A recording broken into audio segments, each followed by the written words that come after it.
সারা দেশের ন্যায় রাজধানী ঢাকায় প্রতিনিয়তই বাড়ছে শীতের তীব্রতা। কোথাও কোথাও বইছে হিমেল বাতাস। রাতের শেষ প্রহর থেকেই কুয়াশার চাদরে ঢেকে যায় পুরো ঢাকা শহর।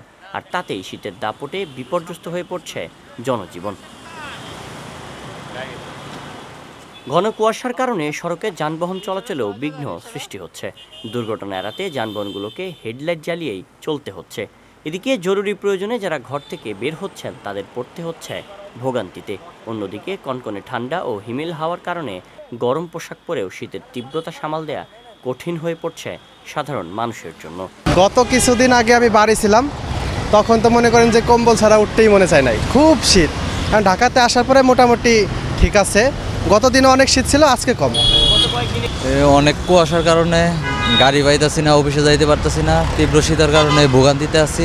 যে পরিমাণ ঠান্ডা, বিশেষ করে গত 2 দিন ধরে আমি বিছানা থেকে উঠতে পারছি না, এই পরিমাণ ঠান্ডা।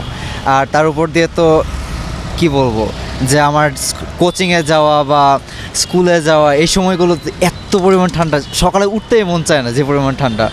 শীতের এই তীব্রতায় সবচেয়ে বেশি ভোগান্তি পোহাতে হচ্ছে দিনমজুর ও রিক্সা চালকদের। কাজে বের হতে না পারায় পরিবার নিয়ে পড়েছেন চরম বিপাকে। বলার মতো না, অনেক শীত। আর এই শীতের কারণে মনে করেন আমরা ঠিকভাবে গাড়িও চালাইতে পারছি না, বাতাসের কারণে যাত্রী ওঠে না।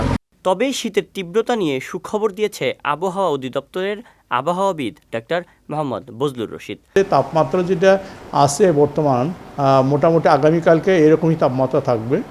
যে মৃত থেকে মাঝারি কোল্ড চলমান রয়েছে, এটা আগামীকালকেও থাকবে। পরশুদিন থেকে একটু একটু করে রাতে তাপমাত্রা আবার বাড়বে।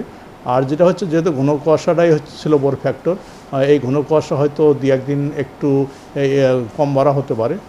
তারপরে যেটা হবে যে নতুন করে আবার দেখা যাচ্ছে যে তাপমাত্রা বাড়ার পরে নতুন করে আবার শৈত্যপ্রবাহ আসবে। এটা একটু সময় নেবে। এটা হয়তো আপনার এটা বর্তমান যে স্পেল চলে, এটা শেষ হওয়ার পরে 3-4 দিন পরে নতুন করে আবার কোল্ড ওয়েভ শুরু হবে। রাজধানী ঢাকায় শীতের প্রকোপ বেড়ে যাওয়ায় স্বাভাবিক জনজীবনে নেমে এসেছে স্থবিরতা। সন্ধ্যার পর প্রয়োজনীয় কাজ ছাড়া বের হচ্ছেন না কেউ। শায়ন সাব্বির, বিজয় টিভি, ঢাকা।